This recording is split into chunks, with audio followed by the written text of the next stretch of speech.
The wire twister actually works on the top part. Okay, we're going to tie this bolt to this bolt so that they can't come undone. So we're just going to kind of secure them. And I've kind of cut a longer piece of wire, and I'll show you why I've cut a little bit longer. Okay, I've attached my wire twister, and I'm just going to pull on the bottom, and this twists the wire. Kind of makes it more secure. We'll get a little more firmer there. There we go. And I'll feed it into this hole right here.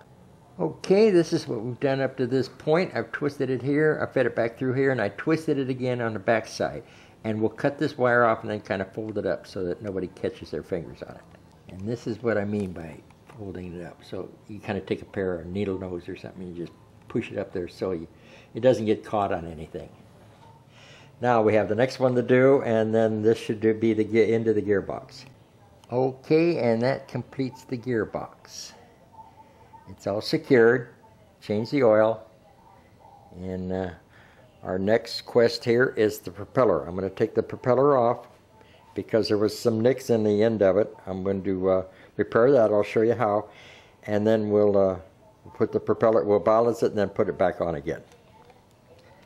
Okay, I've removed the propeller, and you can see the leading edge is a little dinged up here, but there's not much we can really do about that. Maybe straighten it out just a little bit, unless you replace the tape. And I don't have any leading edge tape right now. This is the blade I think that he's concerned about, the owner. And it's delaminating a little bit here, and so we'll fill that up with baking soda and super glue, and build that up and then sand it down and then balance the whole propeller. Okay, to repair this propeller, I'm going to take a drop of super glue, put a drop of super glue in here, there it goes. Then I'm going to take a sprinkle of baking soda, just kind of sprinkle it on there, and that sets up like an agitation. You don't want to touch this thing because, boy, it'll burn you. It really the two combinations of the chemicals really near to. So I'm going to try to straighten it out that way, and then we just keep doing that. We just keep doing it until it builds up, and then when it builds up, we'll sand it all down, blend it all in, and then balance it. Okay, we've built it up to the point now where we can sand it down. It dries almost immediately, so it doesn't take long. Of course, I said do not touch it, and look at me, touched it. Now I can't super glue on my thumb. Anyway, it's so tough, I'll have to take a Dremel or some kind of file or something and really sand this thing out and form it to the propeller. Okay, our super glue and baking soda has kind of filled up the laminations on the end, and we'll take a file, we'll file it out, and then we can also put a little shoe polish on it or something just for cosmetic looks.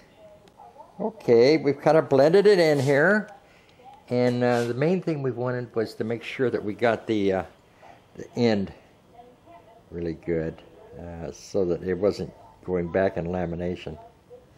Looks good. We'll balance it and then put it back on the aircraft, and then we have to pitch it. Okay, I'm going to balance the propeller on a laser balancer, and they don't make these anymore, darn it. So it's kind of a one of a kind. Of what it does is the laser will come around. Let's see, let me get it out here where you can see it. And then as soon as the propeller settles down, it'll come within these degrees. Then you measure each blade with this degree and get them within 1 or 2 degrees of each other. And that balances out pretty good. That's about as best you can get. So we'll go ahead and start balancing the propeller. Okay, all the blades are balancing out pretty close to about 61, 60, 61, and bouncing in maybe 62, but the laser is actually showing just about 61, I would say. And this thing is so sensitive, you can't even leave a door open or a window open because the darn thing just moves everywhere. So it's a real sensitive balancer. Okay, I've torqued the propeller down to 195 inch-pounds according to Ivo's specs, and I've used a little clicker to use the torque wrench, and just click it in at 195 inch-pounds, not foot-pounds, but inch-pounds. Now the owner was a little uncomfortable because the bolts, the prop bolts didn't have a hole through them where you could actually wire them together so they wouldn't come undone.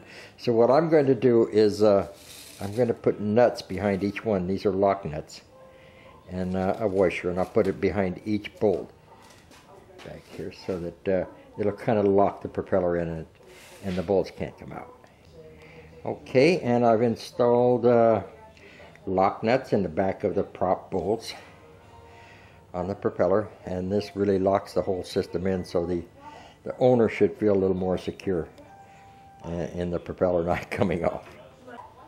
Now that we have removed the propeller, though, we need to repitch this whole propeller, and you do that by turning this bolt here and then locking the lock nut in.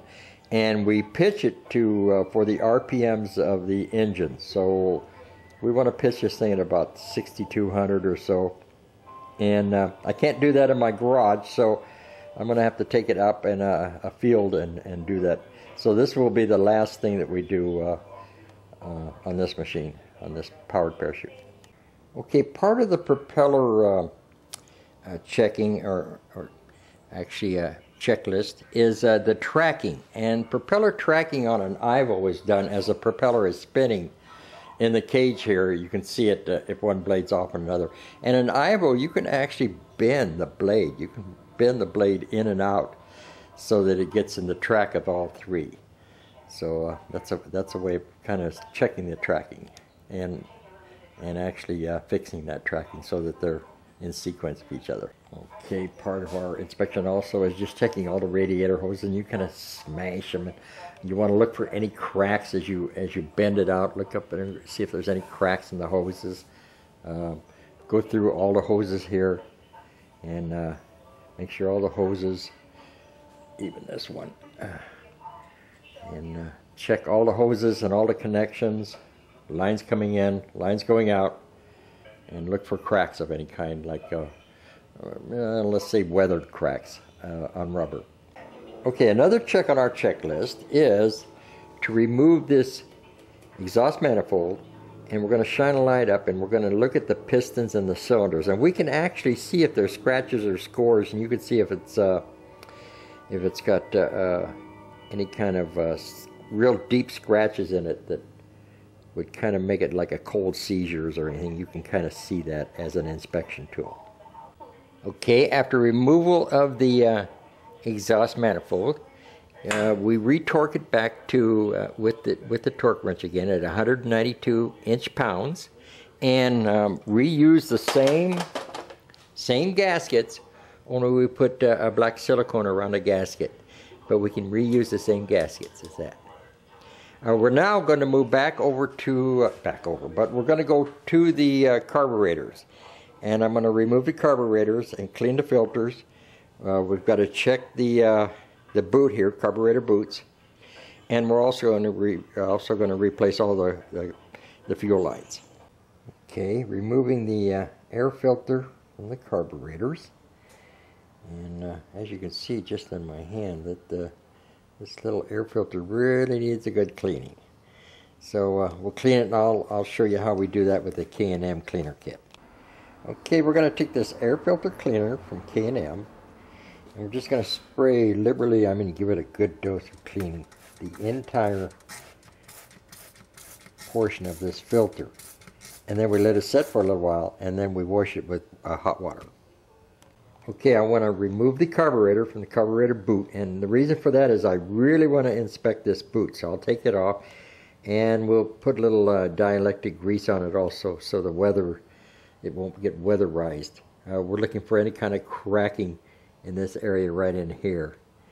So we'll remove that. Plus, removing it also helps us replace this fuel line, this This is the primer line, and then over here we're going to replace the fuel lines. Again, we're looking for any kind of cracks or wear in this little carburetor boot. Seems pretty good. We're going to take some dielectric grease, and we're just going to kind of rub it around to this area here and on the whole boot itself, just to keep it from cracking in the future. And it's good for about a year, as long as you keep doing it. You know, once a year would be good. Okay, back to the air filters. We're going to wash this off with hot water, the cleaner agent. It's set for about 15 minutes or so. And you can see it's pretty dirty. I'll do the same thing with this guy. And just clean them up, and then we'll put some K&M oil on it to preserve the filter a little bit, and I'll show you how to do that. Now, after removing the carburetors, I found this little pad, and just laying on the bottom of underneath the carburetors, and I know exactly where this came from. Because look at, somebody's had this off, they tie wrapped it up, but this is supposed to go in the back of it for vibration purposes. So I'll undo that whole thing and then put this back in the back of it again. Okay, we put the little rubber pad in the back of it again, of the, this is the water pump oil, and one tie wrapper will do it. Actually, there's no weight on this, it's just holding it in place, and this is holding it up, so one tie wrap will hold it. Okay, I'm going to replace the overflow line, and what you do is take this little line, you just cut a hole in the bottom of it, and it's strictly just for overflow, so we'll replace that one also. We don't have to tie wrap this or do the, you know, secure it, because it'll just stay on itself, and it's not really, it's just for overflow is all it is. It goes from one side to the other. This is just a suggestion, but if your aircraft comes with these, it's like a lock around the, it's plastic, and it kind of secures the fuel line to the T, any kind of fuel, any fuel line. I would remove these things. As you can see, this has gotten loose, it's brittle, and it's just hanging here. Remove those and put stainless steel wrap around it, and I'll show you how to do that in a minute. This is our new primer line we're going to use, and here's the little T that goes in between the carburetors, and you can see that I've got a double wrap on this wire, and the reason for that is the single wrap will actually cut into the tubing, so you want to kind of double wrap it and then come around and we'll do our twisting. Okay, we've double wrapped and stainless steel wire all three corners of our little T line, and this is the primer line that's going to go in between the carburetors. Alright, replacing all the fuel lines and primer lines and the air lines. So we're going to go into the fuel pump with this. We'll cut them back down. Then we're going to replace this line plus the fuel filter. Okay, getting back to the air filters, we've cleaned them, washed them, and then we let them set out in the sun until they're completely dry. And now I'm going to put a film of oil on it. You can kind of see this comes with a K&M kit, and what you do is you just spray this oil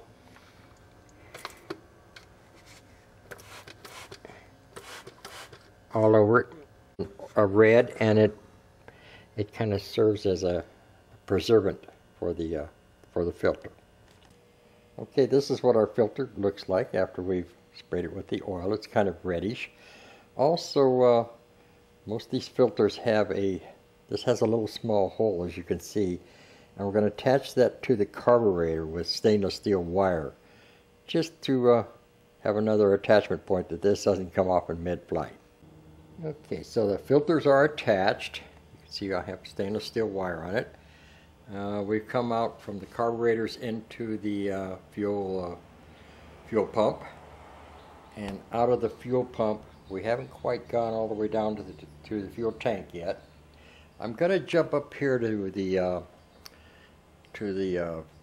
oil reservoir. This oil is an injector oil bottle, and it's been tie wrapped around the whole thing here. I think I need to, I've got a wire rack, I think I'll put that in. Okay, we've installed new fuel lines, new primer lines, new fuel filter,